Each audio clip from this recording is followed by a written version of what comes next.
مساء الخير.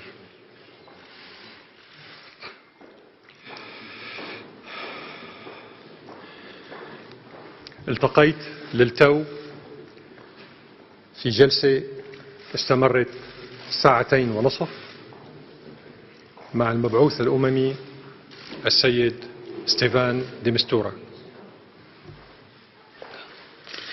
Good evening to you all. I met just now with Mr. Stefan de Mistura, the Special Envoy of the United Nations, and the meeting lasted for 2 hours and a half. تركز الحديث حول نقطة واحدة فقط. We focused in our discussions on one point. ألا وهي وضع مكافحة الإرهاب كأولوية. The issue was combating terrorism as a priority. طلبنا من السيد دي مستورا أن يصدر بيان يدين فيه التفجيرات الإرهابية الانتحارية التي قامت بها اليوم جبهة النصرة في مدينة حمص.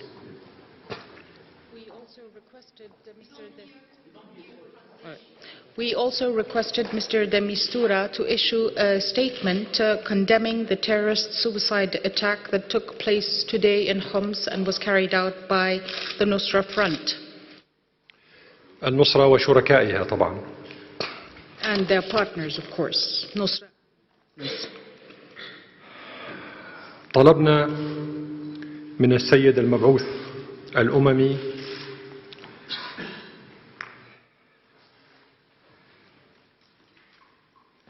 أن ينقل أيضا مطلب إصدار بيانات واضحة لا لبس فيها من كل المنصات المشاركة في محادثات جنيف لما حدث اليوم في حمص. We also requested the United Nations Special Envoy to request the same statements, clear statements, condemning these attacks from all the platforms participating in the Geneva process. وأي طرف يرفض إدانة ما جرى في حمص اليوم سنعتبره شريكا في الإرهاب. And any party who refuses to condemn these attacks today, we will consider that party to be an accomplice of terrorism. قلت لكم قبل بدء الجلسة أن ما حصل اليوم لن يمر مرور الكرام. I also told you just before my meeting with the Special Envoy that what happened today will not go unnoticed and we will react to it. ما حصل اليوم هو بالضبط رسالة إرهابية إلى محادثات جنيف. What happened today was a terrorist message addressed to Geneva. رسالة موجهة للمبعوث الأممي وللأمم المتحدة ولما يسمى بالمجتمع الدولي ولكل المشاركين في محادثات جنيف. It was a message that was addressed to the Special Envoy, to the United Nations, the so-called international community, and all those participating in Geneva. وبالضبط ما حصل اليوم ألقى بظلاله على جنيف. And what happened today, precisely, in fact, has cast a shadow over Geneva. ولذلك العمل الإرهابي الذي حصل اليوم في حمص ليس فقط عملا إرهابيا عسكريا وإنما عملا إرهابيا سياسيا. Therefore, the terrorist attack that took place today in Homs was not only a military terrorist attack, it was also a political attack. هذا هو السبب الرئيسي الذي يحدونا إلى وضع بند مكافحة الإرهاب كأولوية على جدول أعمالنا لمحادثات جنيف. This is the main reason why we have called to give a top priority to discussing terrorism in Geneva. دماء السوريين غالية ومن يسفك دماء السوريين سيدفع الثمن غاليا.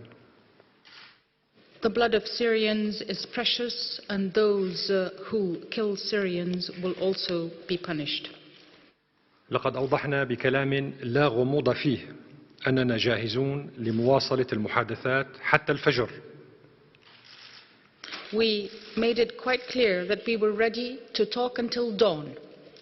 على أساس أن تصدر منصات المعارضات والسيد دي مستورة نفسه إدانة للعمل الإرهابي في حمص اليوم. Therefore, we made it clear that we would continue talks until dawn, provided that all platforms, as well as the Special Envoy, Mr. de Mistura, issue statements of condemnation. بطبيعة الحال إصدار بيانات لن يعيد الضحايا إلى الحياة.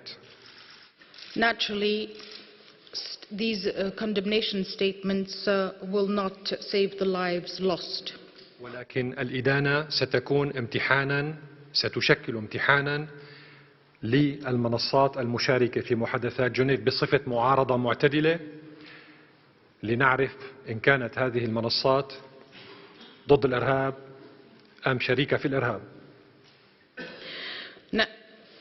However, these condemnations will be a test for all the platforms participating in Geneva as moderate opposition, in order for us to know whether these opposition groups are against terrorism or whether they are accomplices of terrorism. قلنا للسيد دي مستورة أننا نبحث عن أرضية مشتركة تفتح الباب أمام بحث المواضيع الأخرى. We told Mr. de Mistura that we were looking for commonalities in order to move forward. وقلنا له كيف يمكن الحديث مع أي أحد حول موضوع ما دون أن يكون مدينا للإرهاب. We also told him how can we possibly discuss with anyone if he does not condemn terrorism. قلنا للسيد دي مستورة أن هدف النصرة هو نسف محادثات جنيف. We also told Mr. de Mistura that the Nusra Front's main aim is to derail the Geneva talks. ونحن لن نقع في هذا الفخ. And we shall not fall into that trap. ولهذا نحن نحرص على أن يكون لدينا شركاء ينبذون الإرهاب كما يفعل الشعب السوري. And this is why we wanted partners who fully condemn terrorism. شرحنا للسيد دي مستورة للمرة 100 أنه لا يكفي فقط التعامل مع إرهاب جبهة النصرة. We also explained to Mr. de Mistura for the 100th time that it was not enough only to deal with the terrorist attacks of the Nusra Front أو داعش or even ISIS أو كل التنظيمات المرتبطة بهما or other affiliated groups التي تغير أسماءها كالحرباء كل يوم.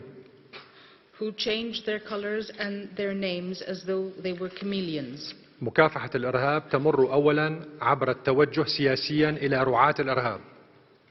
Combating terrorism necessarily implies addressing those who sponsor terrorism. بدلا من دعوتهم للجلوس أمس في أول صف في الجلسة الافتتاحية. Instead of inviting them to sit in the front row at the opening ceremony. تفضل. دكتور بشار، هل نفهم من كلامك اليوم أنكم ستعلقون المشاركة في جنيف 4 حتى إصدار هذه البيانات الإدانة الواضحة، ويعني هل ستكتفون ببيان إدانة أو إدانة لجبهة النصرة تحديدا؟ شكرا. شكرا. أنت تسرعت في قراءة ما قلت ولم تهضم بعد ما قلت. أنا لم أقل أنني أعلق.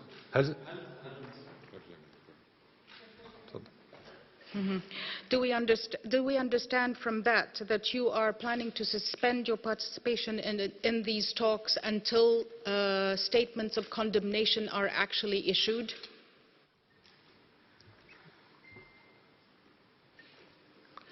You have misunderstood what I have said. وتسرعت في الإجابة والاستنتاج. You were too hasty in your conclusion. هل سمعتني أقول أنني علقت أو سأعلق؟ Did you hear me say that I was planning to suspend our participation? يبدو أنك تقرأ ما يجول في ذهنك. It seems you only want to hear what you want to hear. اليسار مع التلفزيون السوري. دكتور، ما ردكم على بعض المعارضات التي تتهم الدولة السورية بارتكاب هذه التفجيرات بهدف إفشال مفاوضات جنيف؟ يتهمونكم بأن الدولة السورية هي من قامت بهذا لتعطيل مفاوضات جنيف، للتهرب من المفاوضات. Syria TV, what do you say to those who are accusing you of what is happening in order to avoid the Geneva talks? هؤلاء ليسوا معارضة، هؤلاء إرهابيون وشركاء في الإرهاب. Those who say that are not opposition, they are terrorists and are partners in terrorism. الميادين. موسى عاصي، قناة الميادين. دكتور بشار، علمنا اليوم أن هناك كان خلافات داخل وفد منصة الرياض حول التعاطي مع ما جرى في حمص اليوم. هناك البعض من ممثلي المجموعات المسلحة يعني هلل لما جرى، وكان الرد من قبل الشخصيات السياسية في الوفد أن هذا أقتبس غباء سياسي، يجب عدم التهليل بالإعلام حول ما جرى صباح اليوم. هل بالنسبة لكم هناك يعني تفرقة ما بين شخصيات سياسية وشخصيات عسكرية في هذا الوفد؟ هل ممكن التعاطي مع هذه الفئة أو هذه الفئة؟ شكرا. Question from Al-Mayadeen, Dr. Bashar. We heard today that there were disagreements within the Riyadh group with regards to what happened in Homs today. It seems that some armed groups, members of the armed groups, were very happy with what happened, and the response of certain political figures within the group was that this would be diplomatic stupidity to be happy for what happened. For you, do you see a difference between the political and military figures within the group, and how do you deal with that? أنا لا أعلق على تفاصيل تجري بين أعضاء هذه المنصة أو تلك. I do not comment on details that happen between members of this or that platform. نحن نعرف جميعا أن كل المنصات منقسمة على نفسها انقساما شاقوليا وأفقيا. We all know that all platforms are very heavily divided amongst themselves, horizontally and vertically. ما يهمنا هو أن نرى وفد معارضة موحد وطني يشكل شريكا في المحادثات. What we want to see is a unified opposition, a unified patriotic opposition that would participate in the talks. حسين مرتضى، قناة العالم.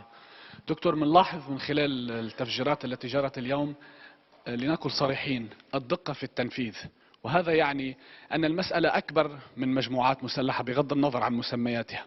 هل تعتقد أن هناك دول حاولت كذلك القيام بهذه العملية من أجل إعادة خلط الأوراق في ظل الإنجازات التي يحققها الجيش السوري وفي ظل الإنجازات السياسية، ولا يمكن أن نفصل ما بين أستنا وجنيف؟ شكرا.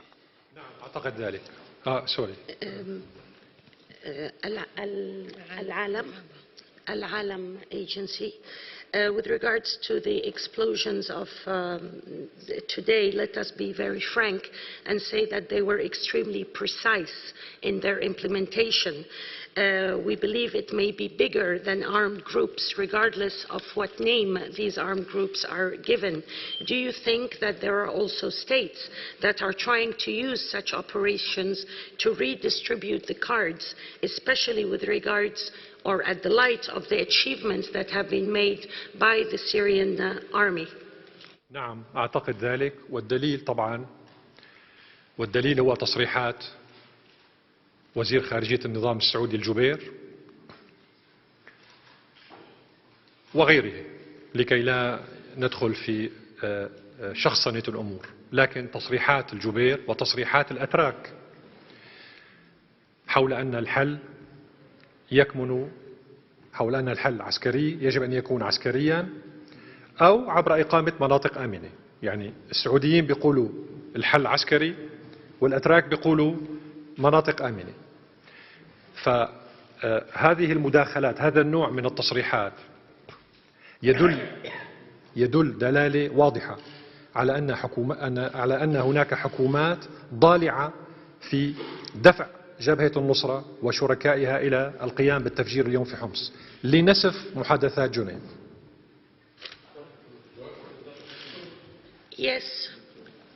Yes, I believe so, in answer to the question. And the proof of that is the statement of the Minister of Foreign Affairs today, Al-Jubair, and others, without going into the personal names. The Turkish position has declared that the solution is a military solution, or there is talk about safe zones. So Saudi Arabia is speaking of a military solution, Turkey of safe zones, and these show very clearly that governments are participating, are encouraging al-Nusra Front, as we saw in today's events in Homs. ولذلك نسمي هذه الحكومات رعاة الإرهاب. That is why we call such governments sponsors of terrorism. Any foreign channel, any foreign news, please.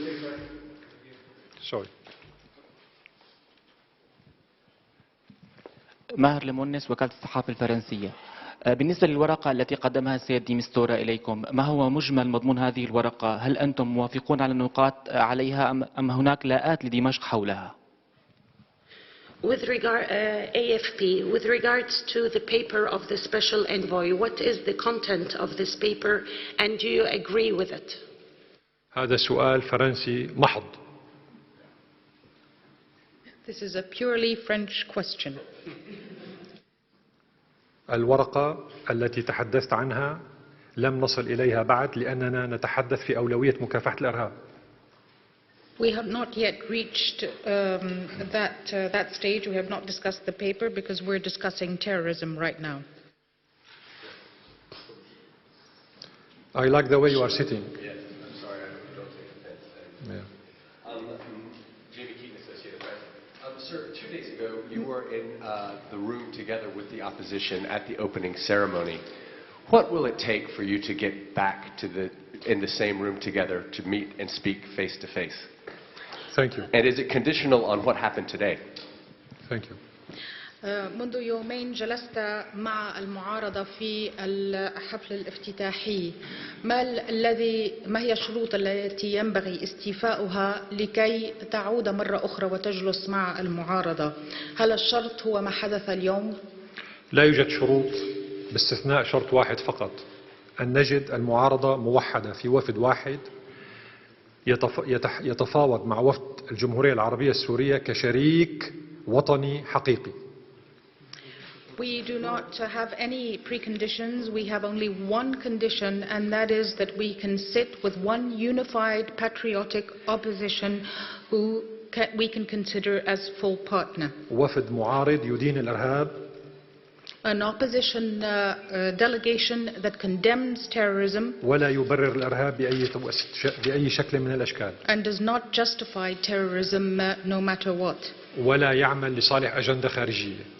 And an opposition that does not work to serve foreign agenda. هذا موقف ليس جديدا، عبرنا عنه على مدى السنوات الست السابقة. This is not a new position. We have always had that position for the past 6 years. اليوم هناك امتحان وطني واضح، ألا وهو أننا ننتظر من هذه المنصات أن تدين ما جرى في حمص اليوم من عمل إرهابي. Today, the test is that we expect these platforms, the opposition platforms, to condemn this terrorist act. من يرفض إدانة العمل الإرهابي الذي حدث في حمص اليوم يعني أنه شريك في الإرهاب، وسنتعامل معه على هذا الأساس. If anyone refuses to condemn this terrorist attack in Homs, means that he is an accomplice of terrorism, and we will deal with them accordingly. Any foreign media.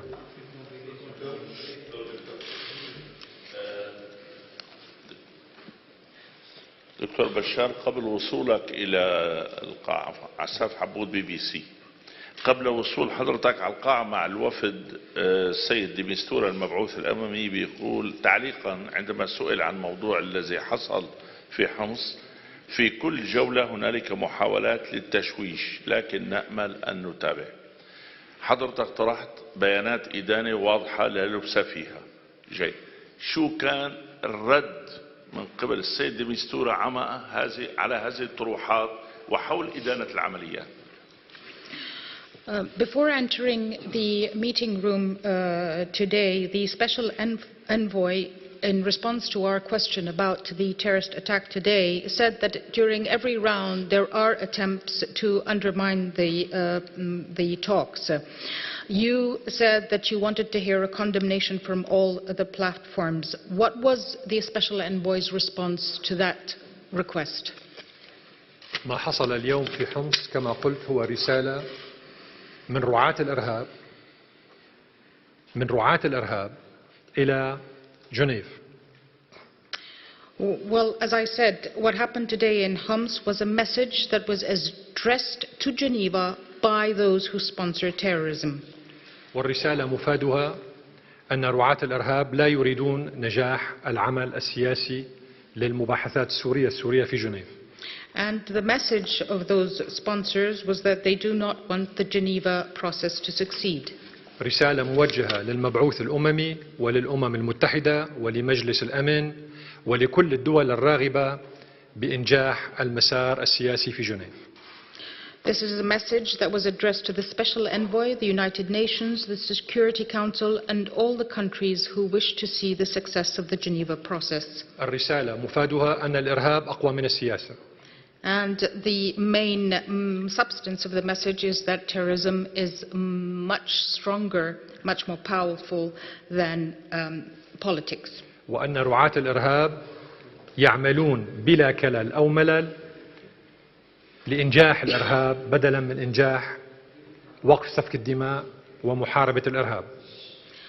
And the message also contains the following, that the sponsors of terrorism will remain relentless in their sponsorship of terrorism, and that they will do their utmost to continue with the killing. لذلك طلبنا من السيد مستورة أن يتوجه إلى رعاة الإرهاب مباشرة ويطلب منهم التوقف عن رعاية الإرهاب. This is why we requested Mr. de Mistura to directly address those who sponsor terrorism and to ask them to stop the sponsorship. بمعنى أن لا نكتفي بإصدار بيانات فقط وإنما أن نعالج جذور المشكلة رعاة الإرهاب. Basically, what we wanted to say that it was not enough merely to issue statements, but we wanted to deal with the root of the problem. جواب السيد دمستورة كان أنه سيحاول نقل هذه الأفكار إلى الأطراف الأخرى.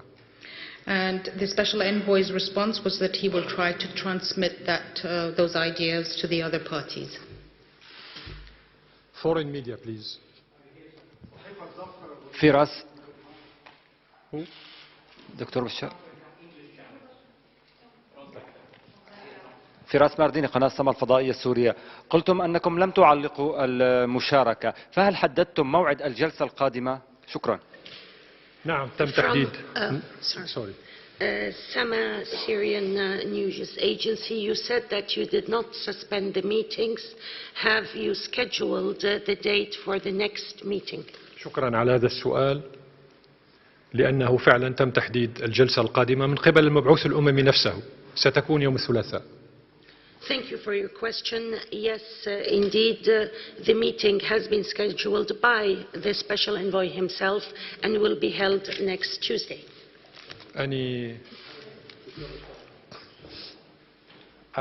Which TV? Hello? Okay. After him. Yes. After him. Good evening, John Zarakostas of France 24 English Channel. Mr. Ambassador, we've heard Mr. de Mistura saying that the roadmap for this round of talks is paragraph 2 and paragraph 4 of UN Security Resolution 2254. What is your interpretation of this agenda by Mr. de Mistura, and what is your priority in going forward? Thank you, sir. Thank you so much. السؤال من فرانس 24. سمعنا السيد المبعوث الخاص يحدد خارطة الطريق للمحادثات ويعتبر أن الفقرتين الثانية والرابعة من قرار مجلس الأمن 2254 كجدول الأعمال. ما هو تفسيركم لجدول الأعمال هذا؟ هذا أيضا سؤال فرنسي بحت ولكن باللغة الإنجليزية. Again, that's a purely French question, but said in English. الجواب هو أننا لا نرى ضرورة للتعامل مع أحكام القرار 2254 بأي انتقائية كانت. Our answer is that we do not see the necessity to deal with the provisions of 2254 with any kind of selectivity. القرار 2254 يتضمن 2632 سلة. Security Council Resolution 2254 includes 2,632 baskets. وليس فقط 3 سلل. And not only 3. نتطلع إلى تطبيق هذه السلل 2632 سلة. We look forward to the implementation of all baskets, that is 2,632 baskets. Yes, my dear.